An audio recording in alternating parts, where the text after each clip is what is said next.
All right, what's going on, ladies and gentlemen? Welcome back to the 100% Real podcast. I am here with another guest today. This guest is very, very he's very tall, ladies and gentlemen. Very tall, 6'7", if I'm correct. He's played against some of the greats. He's played with some of the greats. Ladies and gentlemen, Anderson College Basketball Hall of Famer and my dad, Glenn Corbit. What's going on? What's going on? Nothing much. How are you this morning? Doing great. Well, this afternoon. Thanks for having me. Looking forward to talking it up with you. Yes, sir. Well, I know you're from New York. What was it like growing up? And was it Harlem? Yeah, Spanish Harlem. Man, wow. It was great, man. I learned a lot growing up. Was in New York first 15 years of my life, pretty much. Well, I'll say pretty much the first 17 years, because pretty much I came to the South basically to go to high school and would go back to New York during the summers up until the last summer I went was the summer leading into my senior year.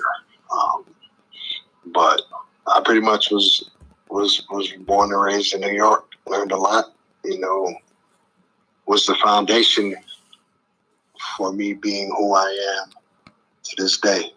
So New York is great. Try to get back as often as I can to really at least once every few years. But New York is home for me. It's always going to be what I consider home base. Yes, sir. What were the big influences for you as far as like celebrity wise? Like who were your biggest influence? Like who did you really look up to? Honestly, my dad was probably the most influential person in my life, because he was a guy who was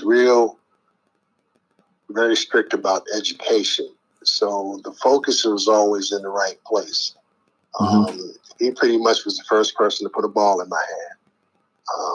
And pretty much baseball, basketball, football, everything. He pretty much taught me the basics early on. So as far as celebrities just growing up, man, I would say the one who probably influenced me the most, where I got my love of basketball from, was Julius Erving, Dr. J. At the time, he was, as I was growing up, he was playing in the American Basketball Association with the New York Nets. So he was based in New York, actually came to my junior high school at one point and just came to talk to us. And that was the guy who basically where my love for basketball started, just watching him. Anybody who knows his story, probably one of the most underrated guys as far as when you talk about legends in the NBA. Pretty much, he saved the NBA because he was playing in another league, the ABA.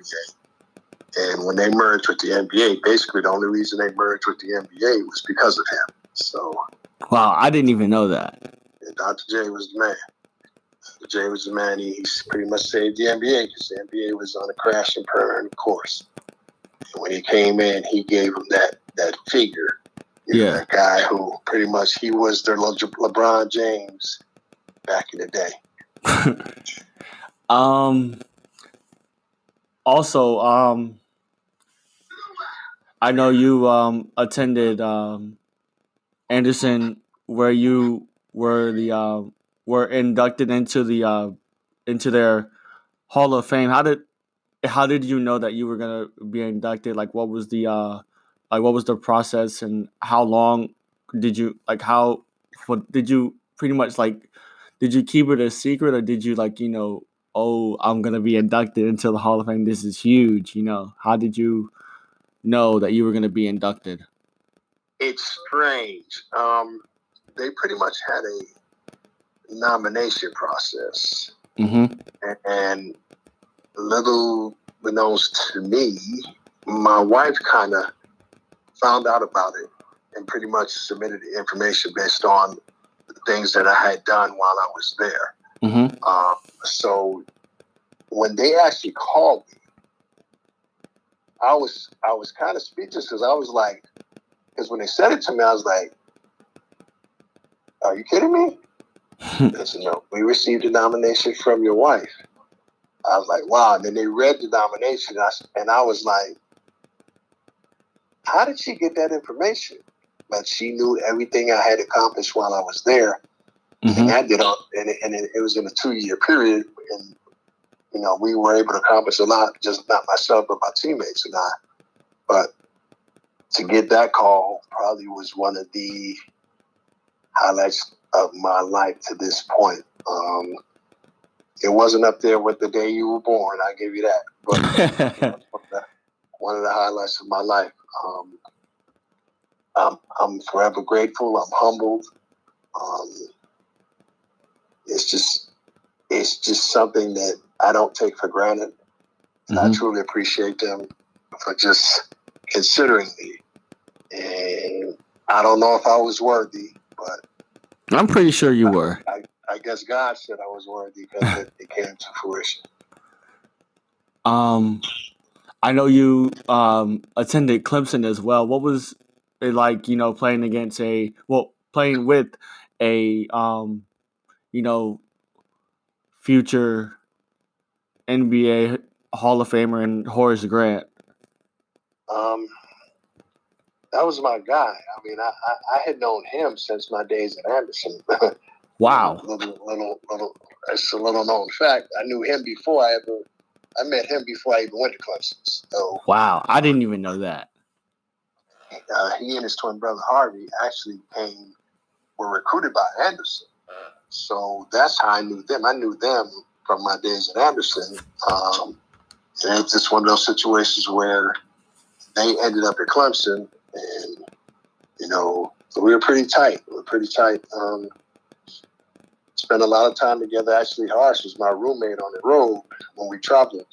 I charged time at Clemson. So, man, just the ACC during that time had so many great players. Probably the best that I played against, believe it or not. I was at Clemson when Michael Jordan was in North Carolina. Yeah, I remember you. I remember you telling me that. The guy who was the best that I saw and played against was a guy by the name of Len Bias, who a lot of people don't know about in this age because he, when he got drafted tragically, he passed. Wow. A couple of days after he was drafted second by the Boston Celtics. But if anybody doesn't take my word for it, go to YouTube and pull up his name and look at some of the stuff he was able to accomplish in his short life. This guy was the best, and I mean the best. And I've seen a lot of guys, but as far as guys I've actually been on the floor with, he was the best I ever saw, best I ever played against. Yes, sir. Well, I know wrestling was pretty big in New York too. Well, did you ever grow up watching it, or was it strictly basketball? No, I watched it. What was funny about that was it came on so late at night on the weekends that we would try and stay up to watch it, but most of the time we fell asleep waiting on it to come on. But man, I go back to when it was called the WWF. Oh wow! Back then, guys, man, these are guys you don't know, but Bruno Sammartino was. I know Bruno. I know 10 Bruno. Years. So, man, I don't keep up with it today, but for a long time, especially when you were first born, I was hooked on it. I guess that's how you where you got it. But at one point, hey, I was when they were going through the Monday Night Wars, when it was WCW. Oh yes, legendary days, legendary. I was flicking back and forth between the two on Monday nights. I would make sure I was in front of the TV Monday nights to make sure I saw that. So we watched it. We watched it. I've actually been to went to some live events when I was younger. So it was pretty much something that we watched growing up and continued on until once you guys were born and things life came about. I kind of lost track. But every once in a while, I might peek on their website to see what's going on. But other than that, I don't get to watch it too often. Interesting. Did you know that you were the one that got me hooked into Sony video games as far as like PlayStation? That's funny. Yeah, I kind of figured that. When they first came out, I used to be up like you guys now. I'd be up 2-3 o'clock in the morning playing a game, not realizing the time until you kind of looking like, oh, it's 3:30 in the morning. I better go ahead and lay down. But it was. It's funny is when the PlayStations first came out, I would get them. Because at that point I was actually playing video games and things like that. Mm-hmm. But I said once you were born, of course you were my firstborn. I kind of got away from it a little bit. I still play, but I didn't play as much. Mm-hmm. You were my focal point at that point, but you were old enough to watch me kind of get into it. So that's and it was funny. Now I don't play at all. And at one point, I was a junkie at one point, but you couldn't tell me nothing. I couldn't wait for the weekends because that's what I would be doing. So I don't play it at all. I mean, people always say, "Well, yeah, no, I'm a little too old for that now." So there's other things. That ain't something I'm gonna sit around and do for hours at a time. I can tell you that. So yeah, I think I can have that. I hand that over. I think the first basketball video game I think I ever played on the PlayStation was, I think, NBA Live, maybe 98, 99, I think. I'm going to say 99. You might be right. It might have been 98. It might have been 98. I'm not even sure. I know I watched you play Madden really too. You doing, but I would kind of let you play with me. Or maybe it was. You talking about? You're talking about well over 20 years ago. So I think. Wait. I think it was Maybe it was Madden 2. Maybe it was Madden 2. I'm not. Maybe. At that point, I was probably playing a little bit of both, but I probably played basketball more than anything else. Mm-hmm. Now, I don't know if you remember the game NBA Jam. Oh, that was my game. That was my game. So that was the game I would play. You're on fire. That was the game you probably learned to play on. So, that's probably one of my favorite and probably one of the most underrated game franchises of all time. Right. As far as basketball is concerned. But that was the game everybody played. So video games have evolved where I watch these guys sometimes. I'm like, it looks really like they're really playing. Yeah. And then they act like they are really playing because it's kind of hilarious when I watch it. Like y'all really out there. It's a game. Oh yeah, like the NBA 2K people, they go crazy. Yeah. I live that now. So just listening to these guys play, and just like sometimes I gotta go look to see what they're doing. Cause I'm like, then I realize, wow, y'all playing a video game? I thought people y'all were outside playing on the court. Yeah. The way y'all talking, so it's evolved, and it's just not my thing, but we to each his own. Yeah, we just talked briefly about wrestling. I wanted to say my first my first ever seeing wrestling was I was flipping channels when we lived in Orangeburg. It was, I think, Shelton Benjamin versus Shawn Michaels during the Ruthless Aggression era, Right, and right. Shelton jumped off the top rope and Shawn super kicked him. I was like, "Oh, I gotta finish watching this. This is interesting."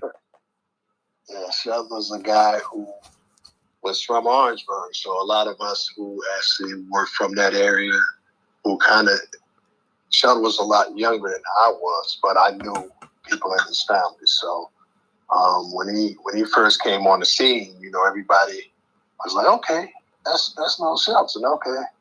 So kind of Putting kept up with Orangeburg him. on the map, huh? Had a pretty good career in it as well. But he's the pride of Orangeburg, that's for sure. That's crazy. What else? I know you got me into basketball at the YMCA. I remember that day like it was yesterday. Yeah. Your Picking first up camp. a basketball and wanted to just take that ball home, and I couldn't take it home. I was so upset. Until you gotta leave the ball here, son. That belongs to them. But it was a lot of fun. It was a lot of fun. It was your first experience. And I was glad I was able to introduce you to it. The one thing about me, as far as my children, never pushed you towards sports. Just want you to do what you wanted to do, whatever made you happy. Just make sure you got that schoolwork done. So, Yes, sir.